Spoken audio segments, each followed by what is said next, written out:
अभी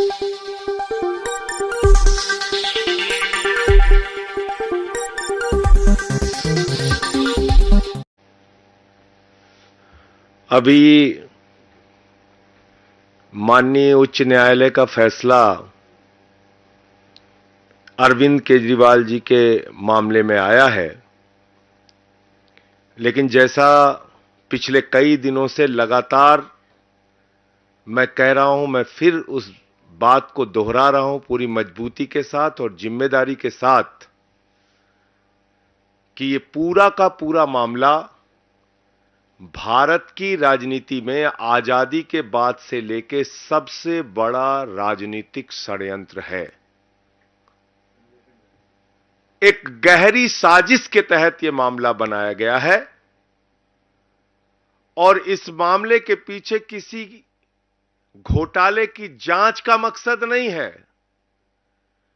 दिल्ली की प्रचंड बहुमत से चुनी हुई अरविंद केजरीवाल को गिराने और खत्म करने का मकसद है। पंजाब की प्रचंड बहुमत से चुनी हुई सरकार को गिराने और खत्म करने का मकसद है।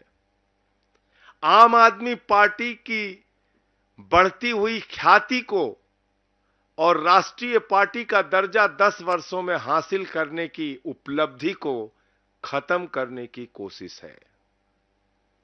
क्योंकि शराब घोटाला तो भारतीय जनता पार्टी ने किया है, वहां तो मनी ट्रेल मिल गया, 60 करोड़ का मनी ट्रेल मिल गया, लेकिन कोई कार्रवाई अब तक भारतीय जनता पार्टी के नेताओं पर नहीं हुई। और अरविंद केजरीवाल जी के मामले में झूठे गवाह तैयार किए जाते हैं, बेबुनियाद आरोप लगाए जाते हैं।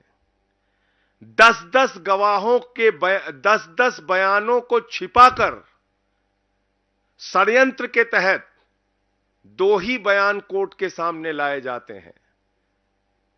10 बयानों में से 8 बयान छिपाकर मात्र 2 बयान कोर्ट के सामने लाए जाते हैं। और मैं फिर से दोहरा रहा हूं, मगुंटा रेड्डी, राघव रेड्डी के 10 बयान थे। अंतिम 2 बयान में जैसे ही उन्होंने केजरीवाल जी का नाम लिया, तुरंत उसके बेटे को बेल मिल जाती है। और मंगुंटा रेड्डी कौन है? आज की तारीख में वो एनडीए का प्रत्याशी है। आंध्र प्रदेश में नरेंद्र मोदी जी की तस्वीर लगा के वोट मांग रहा है, जिसके ऊपर भारतीय जनता पार्टी और ईडी ने शराब घोटाले का आरोप लगाकर उसकी जांच शुरू की थी। आज वो कैसे मोदी की तस्वीर लगा के वोट मांग रहा है? मुझे जवाब दो भारतीय जनता पार्टी के लोगों। शरद रेड्डी 12 बयान उसके लिए जाते हैं, अरविंद केजरीवाल जी के बारे में एक शब्द नहीं बोलता। अंतिम 2 बयान में बोलता है, 10 बयान में नहीं बोलता। और जैसे ही 2 बयान में वो नाम लेता है केजरीवाल जी का, उसको तुरंत बेल मिल जाती है और वो छूट जाता है कमर दर्द के नाम पे। ये राजनीतिक षड्यंत्र नहीं तो और क्या है? चंदन रेड्डी नाम के एक गवाह का कान का पर्दा फाड़ दिया गया, हाई कोर्ट में उसने अपील की। समीर महेंद्रू पे दबाव बनाया गया, अरुण पिल्लई पे दबाव बनाया गया, गवाहों को डराया गया, धमकाया गया। और तब यह पूरा मामला केजरीवाल जी के खिलाफ तैयार किया गया।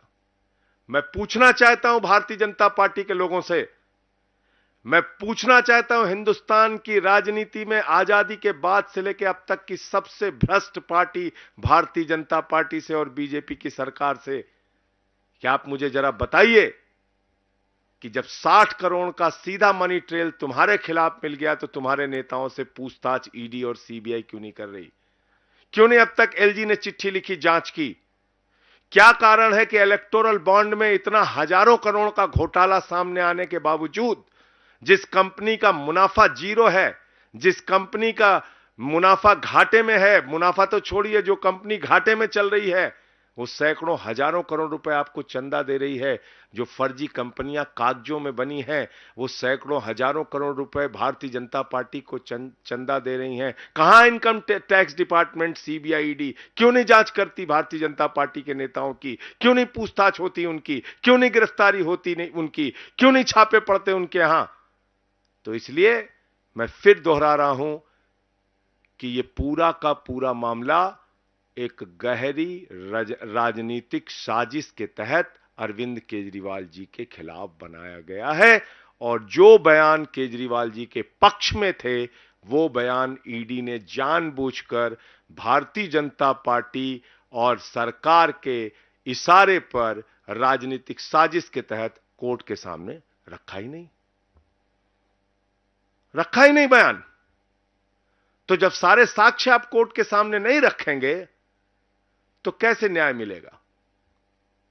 उस काम में हमारे जो केजरीवाल साहब के वकील हैं वो लगे हुए हैं और लगातार न्यायालय इस बात को देख रहा है। वकील सारे कागजात के इंस्पेक्शन कर रहे हैं।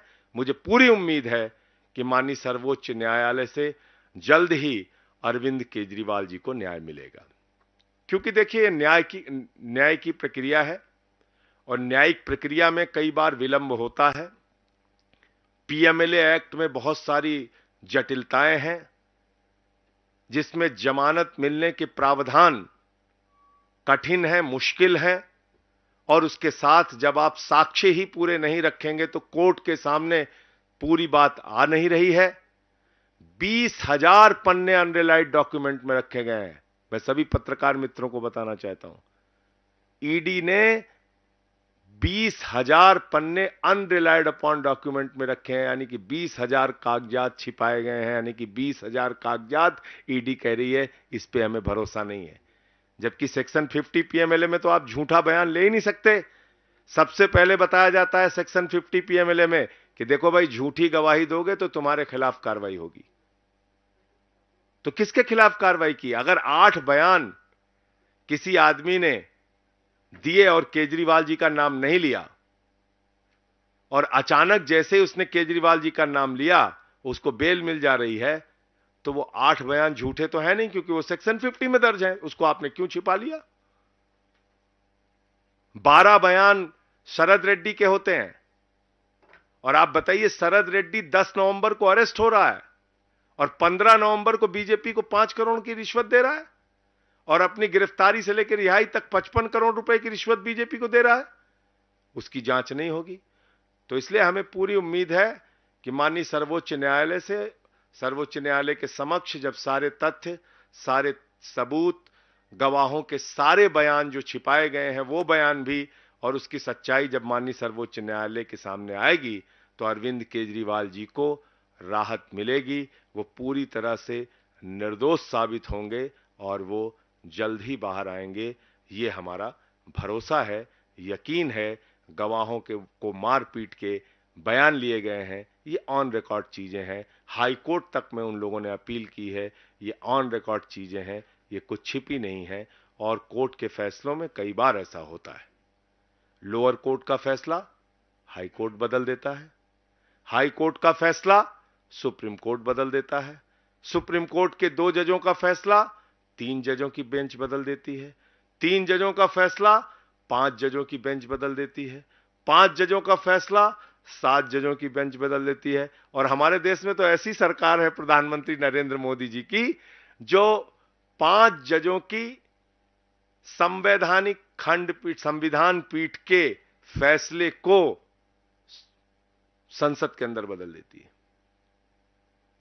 आपको याद ही होगा, 5 जजों ने फैसला दिया था दिल्ली सरकार के पक्ष में कि सर्विसेज उनके पास होनी चाहिए।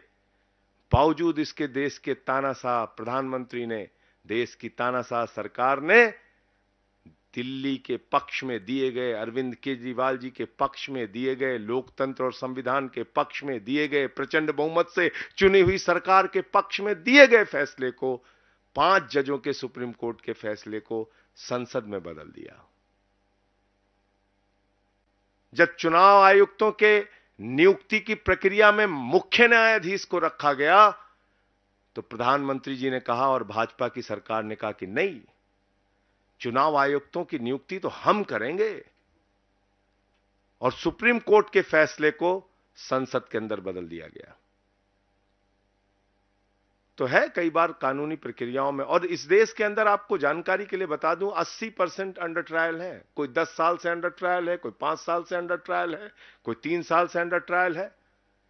कई बार न्याय मिलने में विलंब हो जाता है, लेकिन इस मामले में मुझे पूरा यकीन और भरोसा है। मैं फिर दोहरा रहा हूं, अरविंद केजरीवाल जी जल्द ही निर्दोष साबित होंगे, जल्द ही सुप्रीम कोर्ट से, आगे की कोर्ट से उनको राहत मिलेगी, वो बाहर आएंगे। आपके कोई प्रश्न